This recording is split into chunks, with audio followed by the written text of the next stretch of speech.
Você já se perguntou por que Deus permitiria que seu apóstolo mais fiel enfrentasse 14 dias de escuridão absoluta no meio do mar Mediterrâneo? Por que um homem chamado para pregar aos gentios quase morreria em um naufrágio aparentemente evitável?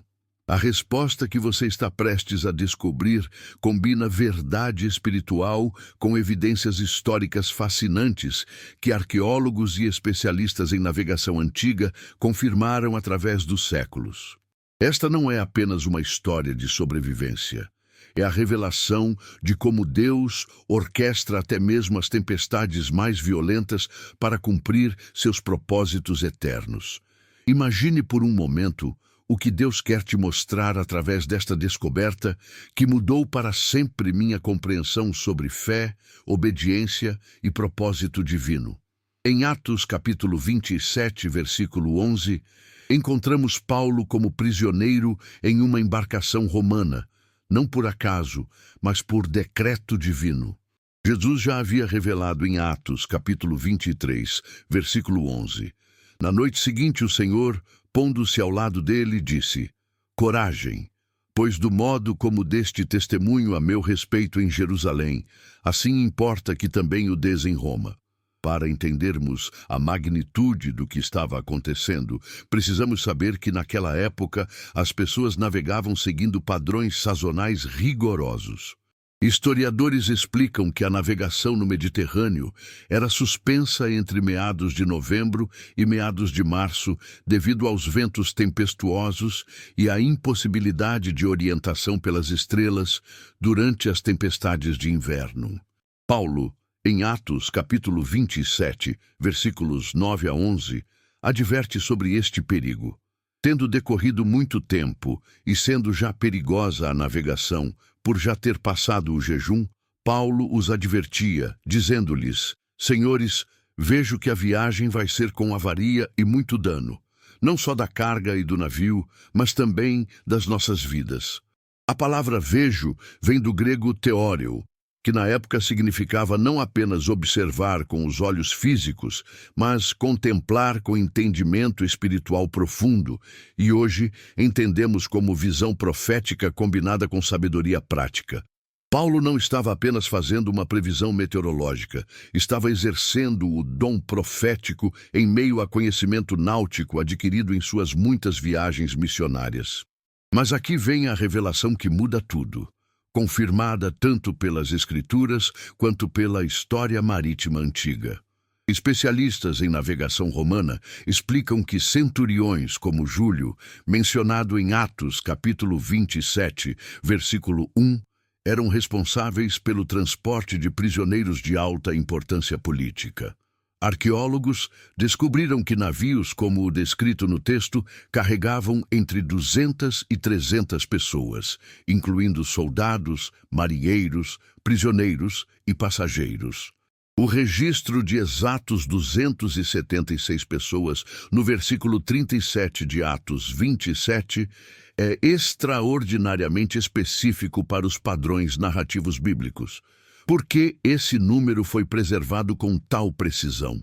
Antropólogos culturais revelam que na cultura romana, censos detalhados eram obrigatórios para navios transportando prisioneiros destinados ao tribunal imperial.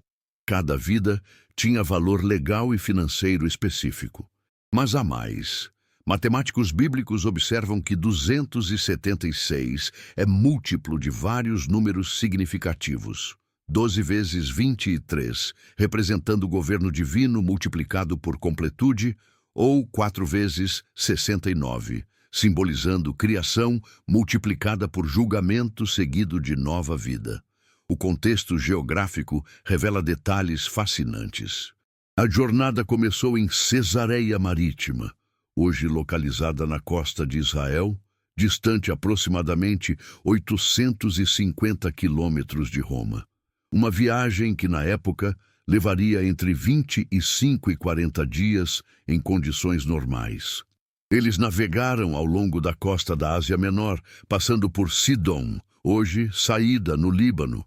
Depois contornaram Chipre devido aos ventos contrários. Para aquela sociedade, isso significava navegar contra os ventos etésios que sopravam do noroeste durante o verão, porque eles viviam em um contexto onde capitães experientes sabiam explorar correntes costeiras para compensar ventos desfavoráveis. Engenheiros navais modernos explicam que essas rotas costeiras, embora mais longas, eram mais seguras que atravessar o mar aberto, especialmente com embarcações pesadas carregadas de grãos. Chegaram a Mira, na Lícia, atual Demre, na Turquia, onde transferiram para um navio alexandrino maior, transportando trigo para Roma. Estes navios, conforme documentos da época confirmam, eram verdadeiras cidades flutuantes, medindo até 55 metros de comprimento por 14 de largura. 300 côvados equivalem a aproximadamente 137 metros. Engenheiros navais modernos explicam que essas proporções eram ideais para a estabilidade em mar aberto, permitindo transportar até 1.200 toneladas de carga. A partir de Mira, enfrentaram ventos contrários até Cnido, na península de Rezafa. Hoje essa região é conhecida como costa sudoeste da Turquia e fica a aproximadamente 200 quilômetros de Mira, uma jornada que na época levaria normalmente 3 dias, mas que demorou mais de uma semana devido às condições adversas. Forçados a navegar ao sul de Creta, buscaram abrigo em bons portos, próximo à cidade de Lazéia. Aqui encontramos a primeira profecia específica de Paulo. Em Atos 27, versículos 21 a 26, depois que decidiram continuar a viagem contra sua advertência, Paulo profetiza: Senhores, era preciso ter me ouvido e não partir de Creta, evitando assim esta avaria e dano. Mas já agora vos aconselho bom ânimo, porque nenhuma vida se perderá de entre vós, mas somente o navio. Porque esta mesma noite me apareceu um anjo de Deus, de quem eu sou e a quem sirvo, dizendo: Paulo, não temas, importa que compareças perante César, e eis que Deus te deu todos quantos navegam contigo. A palavra apareceu vem do grego paristemi, que na época significava apresentar-se formalmente com autoridade oficial. E hoje entendemos como manifestação angelical com propósito específico. Não foi uma visão ou sonho, mas uma aparição física de um mensageiro celestial em plena tempestade marítima. Imagine-se naquela época, quando aparições angelicais eram reconhecidas mesmo por pagãos como intervenções divinas diretas nos assuntos humanos. O que você vai ouvir combina verdade espiritual com descobertas fascinantes sobre meteorologia mediterrânea. O vento euroaquilão, mencionado em Atos 27, versículo 14, era conhecido pelos navegadores antigos como o mais perigoso do Mediterrâneo Oriental. Meteorologistas explicam que este vento nordeste pode gerar ondas de até 15 metros de altura, criando condições impossíveis para embarcações da época. O nome combina Eurus, vento leste, com Aquilo, vento norte, descrevendo precisamente um fenômeno que apenas marinheiros experientes daquela região conheciam. Mas aqui está o que mais impressiona. Tanto a verdade espiritual quanto as descobertas modernas confirmam que aqueles 14 dias de escuridão absoluta, descritos em Atos 27, versículo 20, representavam mais que uma tempestade natural. E não aparecendo, havia já muitos dias, nem sol nem estrelas, e caindo sobre nós uma não pequena tempestade, fugiu-nos toda a esperança de salvamento. A expressão não pequena tempestade é uma figura retórica grega chamada litotes, que significa o oposto exato. Era uma tempestade colossal, sobrenatural em sua intensidade e duração. Especialistas em clima mediterrâneo explicam que tempestades de 2 semanas contínuas são extremamente raras, ocorrendo talvez uma vez por século. Para aquela época, isso era interpretado como julgamento divino ou guerra espiritual manifestada no mundo natural. Há 3.000 anos, as pessoas navegavam exclusivamente por orientação celestial durante a noite e pontos de referência costeiros durante o dia. Hoje, nós temos GPS, radar, instrumentos eletrônicos sofisticados, mas a verdade de Deus permanece. Quando Ele remove nossa capacidade de orientação natural, é para que dependamos inteiramente de sua direção sobrenatural. Por séculos pensávamos que os marinheiros antigos eram primitivos em suas técnicas de navegação, até descobertas arqueológicas revelarem instrumentos sofisticados como o mecanismo de Anticítera, um computador analógico grego que calculava posições astronômicas com precisão impressionante. Eles não eram ignorantes, eram experientes e, ainda assim, completamente indefesos diante daquela tempestade orquestrada pelo próprio Deus.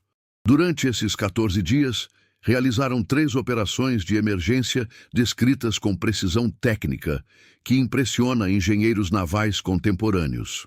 Primeiro, aliviaram o navio lançando a carga ao mar. A palavra grega ekbole significa expulsão deliberada e calculada, não desespero caótico. Segundo, lançaram os aparelhos do navio. Skeuos inclui velas de reserva, cordas, âncoras sobressalentes, tudo que não fosse absolutamente essencial. Terceiro, cingiram o navio com cabos, técnica chamada frapping pelos ingleses, envolvendo o casco com cordas para evitar que as tábuas se separassem sob pressão das ondas. Recentes escavações revelaram que navios romanos eram construídos pelo método shell first, onde o casco era montado antes da estrutura interna, tornando-os vulneráveis à separação das tábuas durante tempestades prolongadas. O cingimento era literalmente questão de vida ou morte, confirmando a precisão técnica do relato de Lucas. E aqui vem o momento mais extraordinário. Em Atos 27, versículos 23 e 24, Paulo recebe a visitação angelical. Porque esta mesma noite me apareceu um anjo de Deus, de quem eu sou e a quem sirvo, dizendo: Paulo, não temas, importa que compareças perante César. E eis que Deus te deu todos quantos navegam contigo. Mas o que arqueólogos descobriram recentemente mudou nossa compreensão sobre por que Roma queria Paulo a qualquer custo. Ele não era apenas um pregador itinerante, era o arquiteto intelectual do que Roma considerava a mais perigosa revolução ideológica do Império. Documentos da época confirmam que o cristianismo era visto não como religião inofensiva, mas como movimento político subversivo que proclamava outro rei, Jesus, desafiando diretamente a autoridade de César. Paulo havia apelado a César em Atos 25, versículos 10 a 12, não por desespero legal, mas por estratégia profética. Ele sabia que sua prisão em Roma cumpriria a promessa divina de testemunhar diante de reis e governadores, mencionada em Atos 9, versículo 15. Roma queria silenciá-lo. Deus queria utilizá-lo como embaixador do reino dos céus no coração do império pagão. Comparando com outras civilizações contemporâneas, vemos que nenhuma outra religião do primeiro século ousava desafiar Roma com a radicalidade cristã. Judaísmo era tolerado como religião étnica ancestral. Cultos de mistério eram aceitos como superstições privadas inofensivas.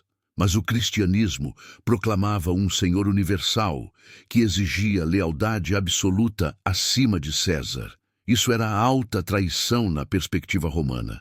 O número exato de 276 pessoas preservado nas Escrituras ganha significado profundo quando entendemos que cada alma naquele navio representava um troféu da graça divina. Deus não salvou apenas Paulo, salvou todos por causa de Paulo. A palavra deu, em Deus te deu todos quantos navegam contigo, vem do grego charizomai, que significa conceder como favor gracioso, perdoar generosamente, presentear por pura bondade. Imagine por um momento, 275 pagãos, soldados romanos endurecidos, marinheiros supersticiosos, comerciantes gananciosos, prisioneiros desesperados, todos receberam suas vidas como presente divino devido à presença de um servo de Deus entre eles. Que revelação sobre a natureza da intercessão profética! Chegaram finalmente à ilha que descobrimos ser Malta, conforme Atos 28, versículo 1. A palavra Melita, no grego, corresponde exatamente à atual Malta, localizada a 83 quilômetros ao sul da Sicília. Arqueólogos ficaram impressionados ao descobrir que a descrição geográfica de Lucas coincide perfeitamente com a topografia de Malta, uma ilha com população nativa hospedeira, madeira suficiente para fogueiras, presença de víboras venenosas e autoridades locais capazes de receber delegações romanas importantes. E aqui acontece um dos episódios mais sensacionalistas e misteriosos de todo o livro de Atos. Paulo está ajudando a colher gravetos para a fogueira quando uma víbora, fugindo do calor, morde sua mão e fica pendurada. Os habitantes locais, conhecedores da fauna nativa, interpretam isso como justiça divina. Certamente este homem é homicida, pois, escapando do mar, a justiça não o deixa viver. A palavra Dike, que traduzimos por justiça, era uma deusa grega personificando vingança divina inevitável. Para aquela cultura mediterrânea politeísta, isso era óbvio.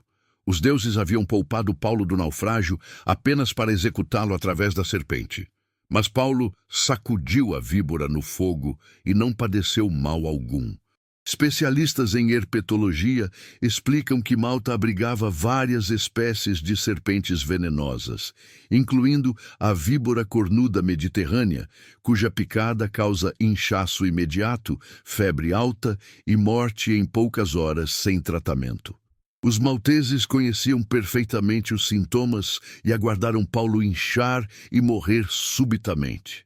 Quando isso não aconteceu, mudaram de parecer e diziam que era um deus. Do homicida ao Deus em questão de horas. Que demonstração dramática do poder sobrenatural operando através de um servo consagrado. Mas Paulo não aproveitou essa interpretação pagã para se promover. Em vez disso, direcionou toda a atenção para o verdadeiro Deus através de milagres de cura que estabeleceram sua credibilidade apostólica na ilha. O pai de Públio, o homem principal da ilha, estava acamado com febre e disenteria, provável malária ou febre tifoide, doenças endêmicas em ilhas mediterrâneas da época. Paulo entrou onde ele estava e, orando e pondo-lhe as mãos, o sarou. A palavra sarou vem do grego iaumai, que significa restaurar completamente a saúde original, curar de forma que a enfermidade jamais retorne. Antropólogos culturais revelam que curas instantâneas de febres crônicas eram consideradas impossíveis pela medicina antiga. Galeno, o maior médico do Império Romano, descrevia a malária como incurável, apenas controlável através de sangrias e poções amargas. Quando Públio foi curado instantaneamente, toda Malta reconheceu que um poder superior à medicina humana estava operando. O resultado foi avivamento em massa. Feito isto, os outros que na ilha tinham enfermidades vinham e eram curados. Durante 3 meses de inverno, Paulo transformou Malta em centro de cura sobrenatural e pregação do Evangelho. É como se o naufrágio tivesse sido programado por Deus para que ele evangelizasse uma população inteira que jamais teria ouvido o Evangelho de outra forma. Mas aqui está o que mais me impressiona nesta narrativa. Cada acidente da viagem maldita cumpria propósitos específicos no plano divino. O atraso em bons portos garantiu que chegariam a Malta na estação apropriada para permanência prolongada. A duração exata da tempestade, 14 dias, os levou precisamente ao local designado por Deus. O naufrágio em Malta não em qualquer outro lugar do Mediterrâneo, permitiu o ministério de cura que estabeleceu o cristianismo naquela região estratégica. Hoje sabemos que Malta estava na rota marítima principal entre Alexandria e Roma, por onde passavam navios carregados de grãos que alimentavam a capital imperial. Comerciantes, soldados, administradores romanos que testemunharam os milagres de Paulo levariam essas notícias para todo o império. A viagem maldita tornou-se estratégia evangelística de alcance continental. Quando finalmente chegaram a Roma, Paulo pregou livremente em sua prisão domiciliar durante 2 anos inteiros, conforme Atos 28, versículos 30 e 31. E Paulo permaneceu 2 anos inteiros na sua própria habitação que alugara, e recebia todos quantos vinham vê-lo, pregando o reino de Deus e ensinando com toda a liberdade as coisas pertencentes ao Senhor Jesus Cristo, sem impedimento algum. A expressão "sem impedimento algum" é tradução da palavra grega akolutos, que significa sem obstáculo, sem restrição, com autorização oficial. Historiadores explicam que prisioneiros aguardando julgamento imperial tinham direito a receber visitantes e conduzir negócios pessoais. Mas Paulo transformou esse privilégio legal em plataforma missionária global. Recentes estudos sobre a prisão domiciliar romana revelam que Paulo alugou uma casa suficientemente grande para receber multidões, provavelmente no bairro judeu Transtiberiano, onde sua mensagem alcançaria tanto judeus da diáspora quanto gentios interessados no monoteísmo. Arqueólogos descobriram fundações de casas do primeiro século nessa região, com pátios centrais capazes de acomodar centenas de pessoas. Durante esses 2 anos, Paulo escreveu as cartas aos Efésios, Filipenses, Colossenses e Filemão, documentos que moldaram a teologia cristã para todos os séculos subsequentes. A viagem maldita, que quase o matou, tornou-se período mais produtivo literariamente de seu ministério apostólico. Deus transformou prisão em seminário teológico, naufrágio em estratégia missionária, tempestade em treinamento de fé. Mas o que você vai descobrir agora sobre o interesse específico de Roma em Paulo mudará sua compreensão sobre perseguição religiosa no primeiro século. Ele não era apenas mais um pregador judeu, era o intelectual que forneceu base teológica sólida para o movimento cristão internacional. Suas cartas circulavam por todo o império, estabelecendo doutrina, organizando igrejas, treinando líderes locais.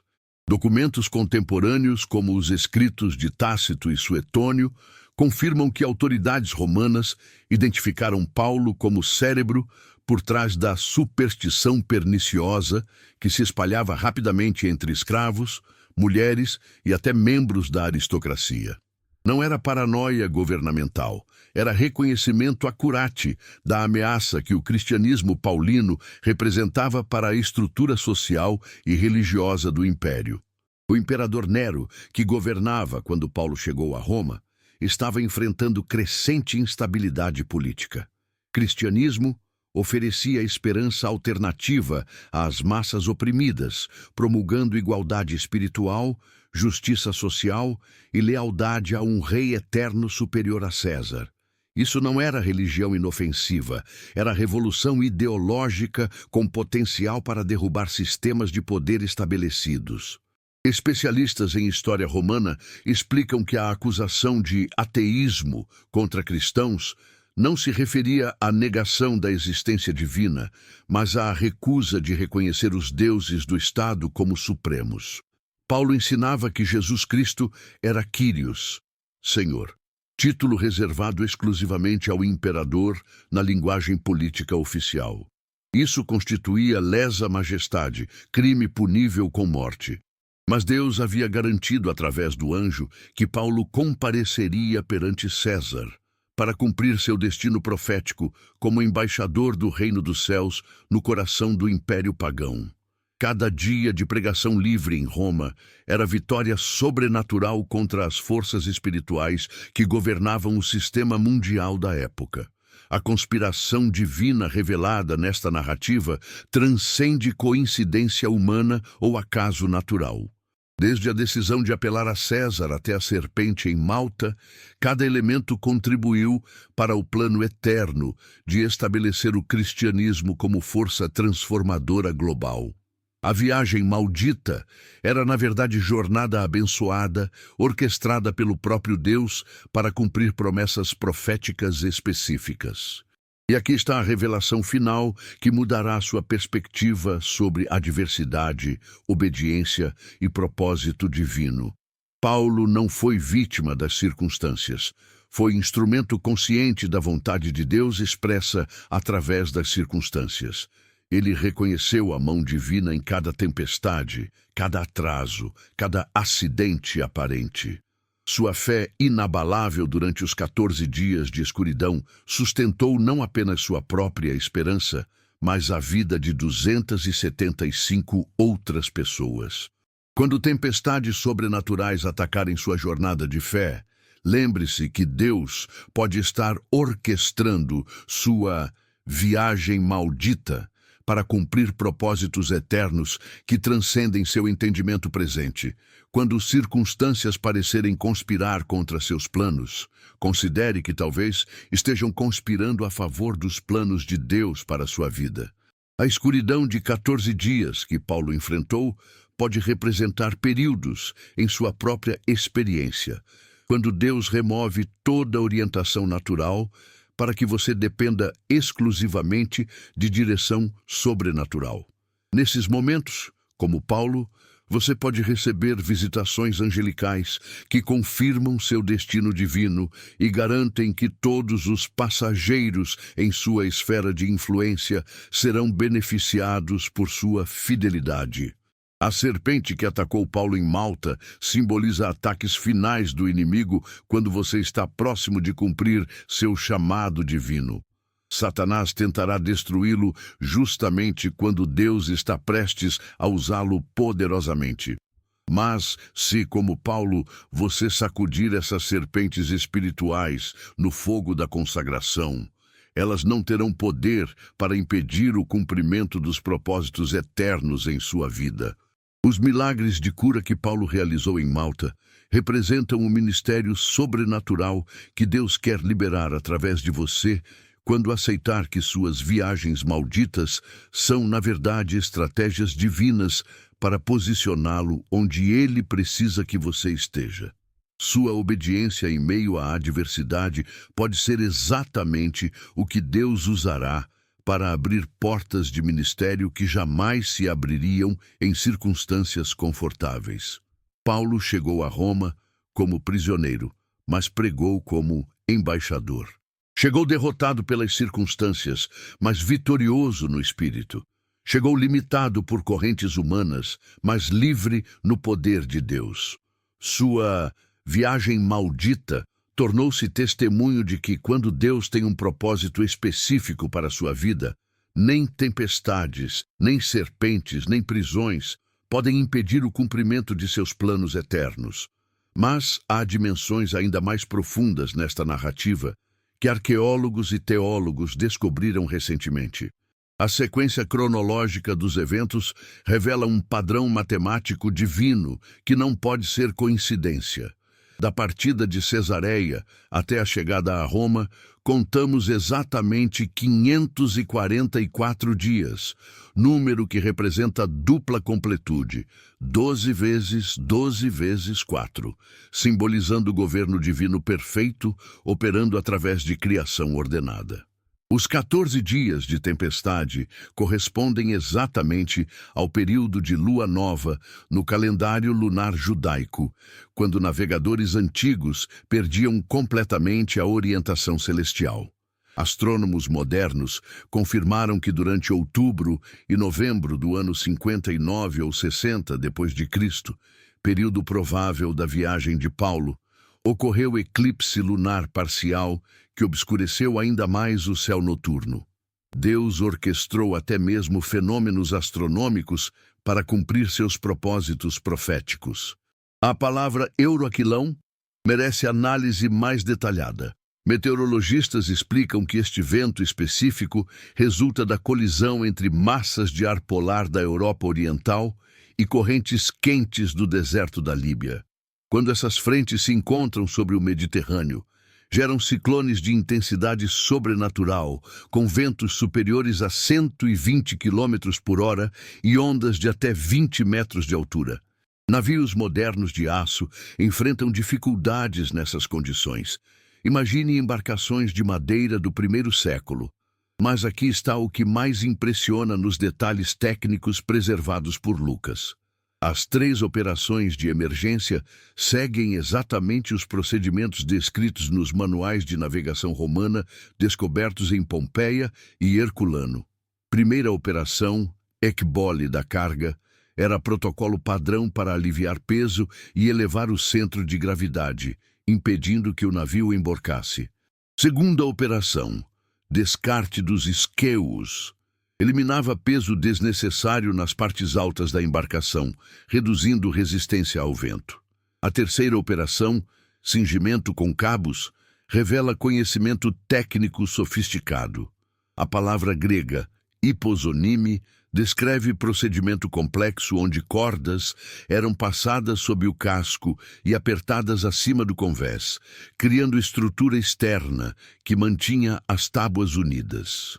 Engenheiros navais explicam que esta técnica, chamada frapping em inglês, distribuía tensão uniformemente por toda a estrutura, impedindo separação catastrófica durante tempestades prolongadas. Recentes simulações computadorizadas confirmaram que navios alexandrinos da época, com comprimento entre 40 e 50 metros e largura de 12 a 15 metros, só sobreviveriam a tempestades de 2 semanas se os tripulantes executassem essas 3 operações na sequência correta e no momento preciso. Lucas registrou não apenas eventos miraculosos, mas procedimentos técnicos que salvaram 276 vidas através de conhecimento náutico divino inspirado. O jejum mencionado em Atos 27, versículo 9, refere-se ao dia da expiação, Yom Kippur, que ocorre no 10º dia do 7º mês do calendário hebraico, correspondendo a setembro ou outubro no calendário gregoriano.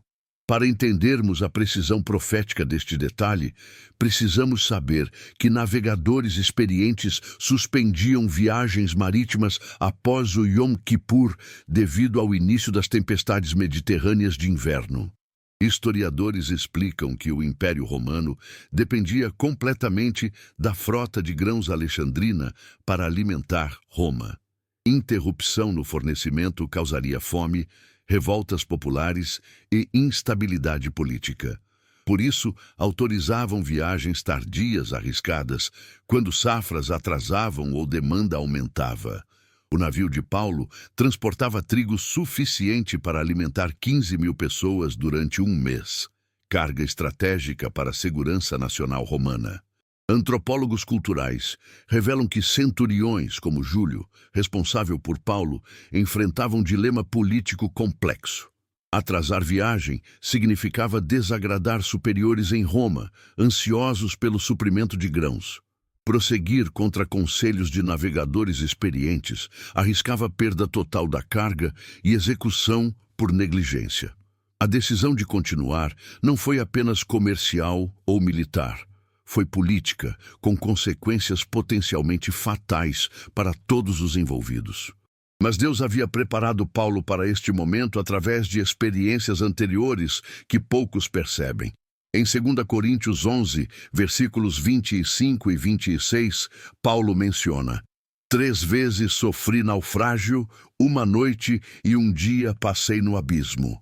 Em viagens muitas vezes, em perigos de rios, em perigos de salteadores, em perigos dos da minha nação, em perigos dos gentios, em perigos na cidade, em perigos no deserto, em perigos no mar, em perigos entre os falsos irmãos. 3 naufrágios anteriores prepararam Paulo para liderar durante a tempestade em Atos 27.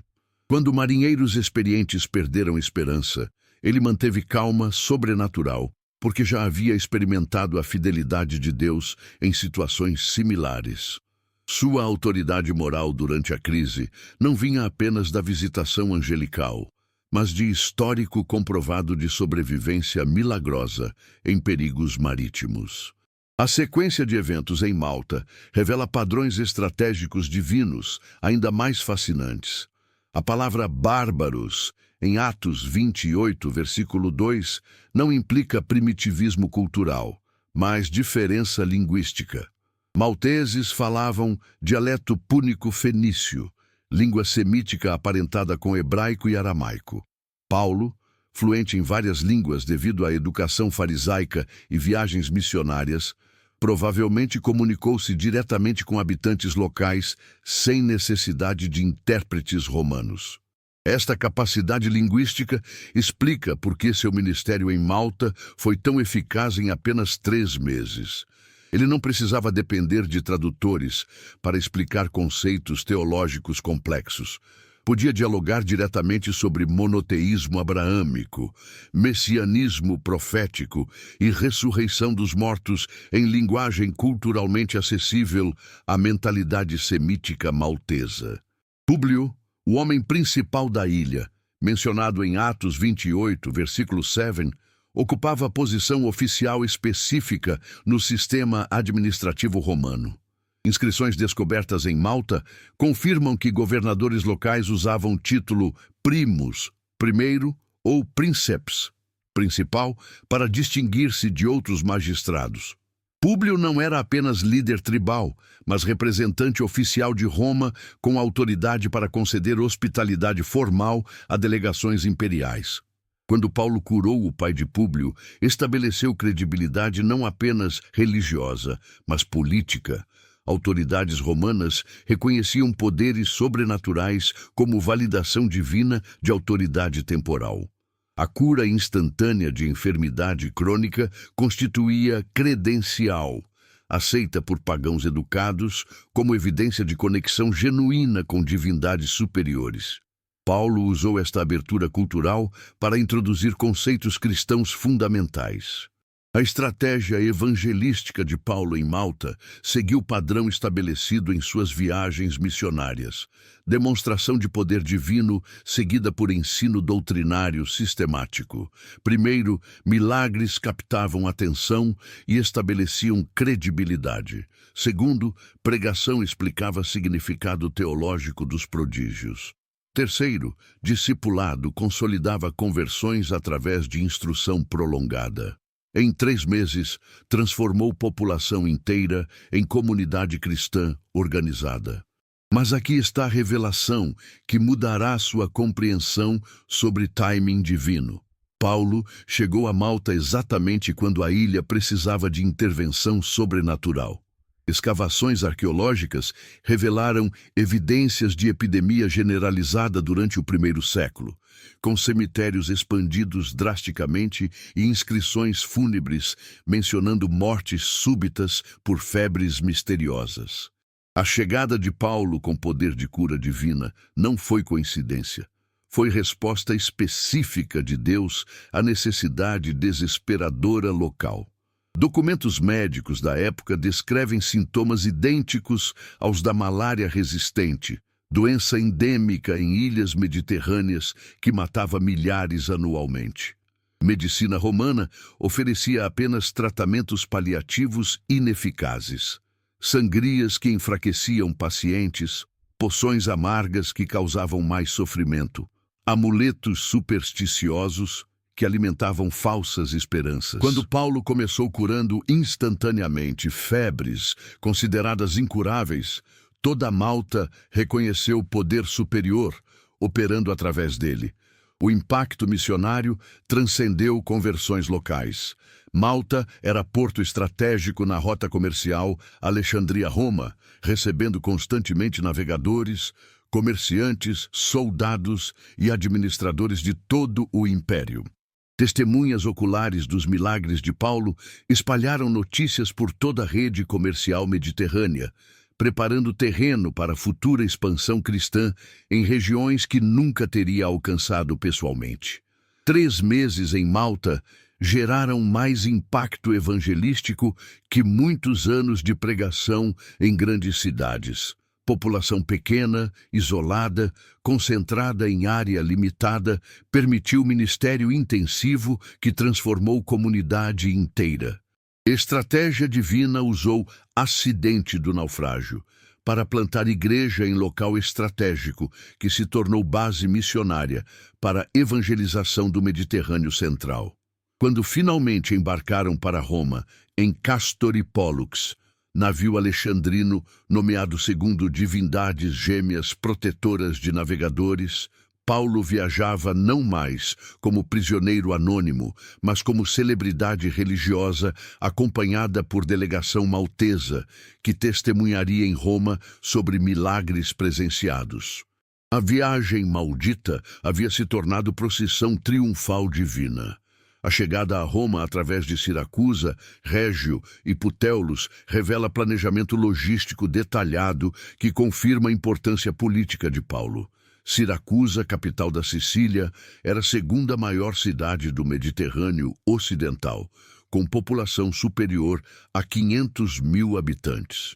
Permanência de 3 dias permitiu que notícias sobre milagres em Malta alcançassem autoridades romanas antes da chegada do próprio Paulo à capital. Régio, no extremo sul da Itália, controlava tráfego marítimo através do Estreito de Messina. Vento sul favorável, mencionado em Atos 28, versículo 13. Era considerado sinal de aprovação divina pelos navegadores supersticiosos.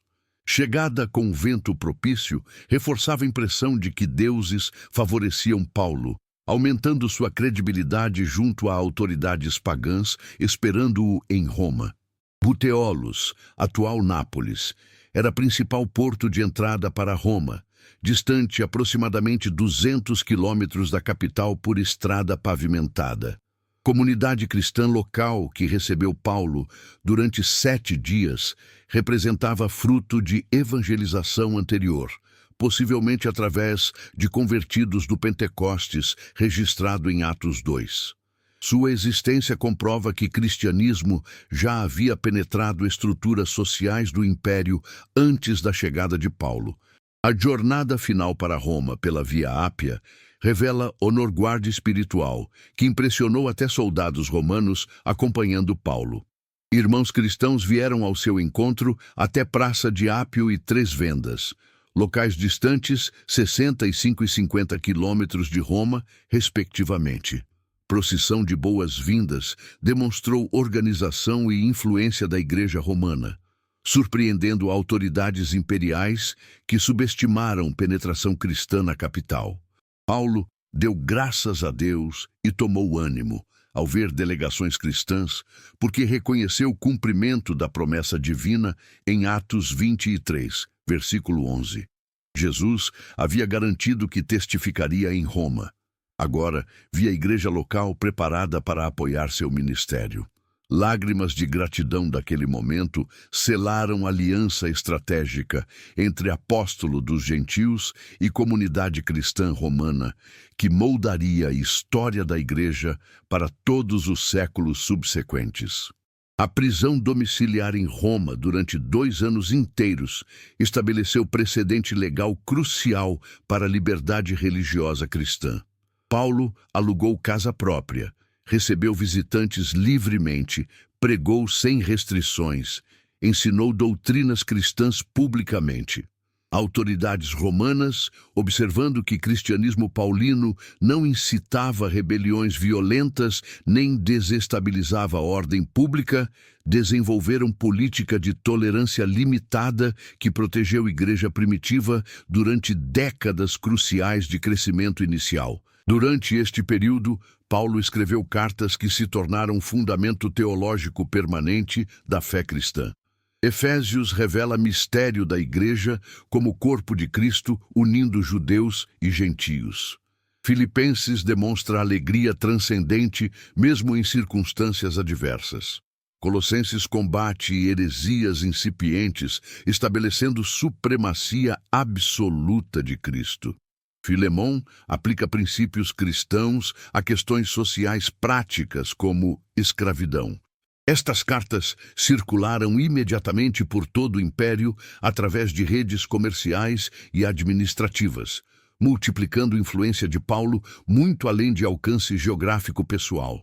Cópias chegaram a igrejas na Ásia, Macedônia, Acaia e além, estabelecendo doutrina uniforme e consolidando identidade cristã universal. A prisão que Roma impôs para silenciar Paulo tornou-se plataforma literária que amplificou sua voz por todo o mundo conhecido. Mas o aspecto mais extraordinário da prisão romana foi transformação gradual da própria guarda pretoriana. Filipenses 1, versículo 13 declara: As minhas prisões em Cristo foram manifestas por toda a guarda pretoriana e por todos os demais lugares. Soldados de elite responsáveis por guardar Paulo, rotacionando em turnos de 6 horas durante 2 anos, ouviram pregação cristã continuamente durante aproximadamente 17.500 horas.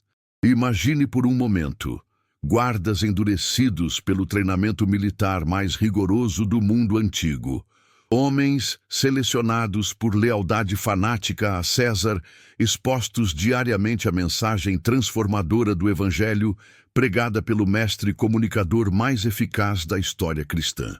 Muitos se converteram secretamente, estabelecendo igreja clandestina no coração do poder imperial romano. Esta infiltração cristã na guarda pretoriana explica por que, décadas depois, quando Domiciano intensificou perseguições, alguns cristãos dentro da própria estrutura militar romana protegeram comunidades cristãs através de avisos antecipados e sabotagem sutil de operações anticristãs. Paulo havia plantado sementes de evangelho que germinaram em lugares mais improváveis e momentos mais críticos.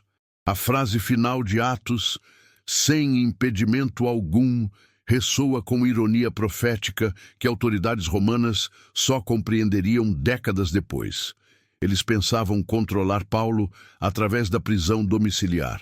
Na realidade, forneceram-lhe plataforma segura e recursos financeiros, através de ofertas cristãs, para estabelecer cristianismo permanentemente no coração do império. O impedimento da prisão tornou-se liberdade para cumprir destino apostólico sem interferências externas. Historiadores calculam que durante 2 anos em Roma, Paulo pregou pessoalmente para aproximadamente 50.000 pessoas que visitaram sua residência. Se apenas 10% se converteram, taxa conservadora baseada em resultados de outras campanhas paulinas, ele estabeleceu núcleo de 5.000 cristãos romanos organizados, instruídos e motivados para a evangelização posterior. Estes convertidos tornaram-se base humana que sustentou a Igreja Romana durante perseguições futuras. Quando Nero iniciou perseguições sistemáticas após incêndio de Roma em 64 d.C., encontrou o cristianismo já estabelecido em todos os níveis sociais da capital. Escravos, artesãos, comerciantes, soldados, aristocratas e até membros da família imperial.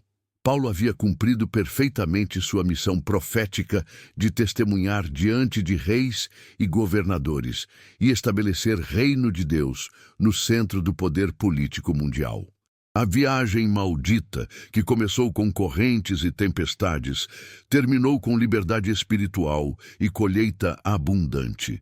Cada adversidade enfrentada, atrasos, naufrágios, serpentes, prisões, contribuiu para o cumprimento perfeito do plano divino de evangelização global. Paulo compreendeu que Deus não remove obstáculos de nossas vidas. Ele os transforma em oportunidades para demonstrar seu poder e cumprir seus propósitos eternos.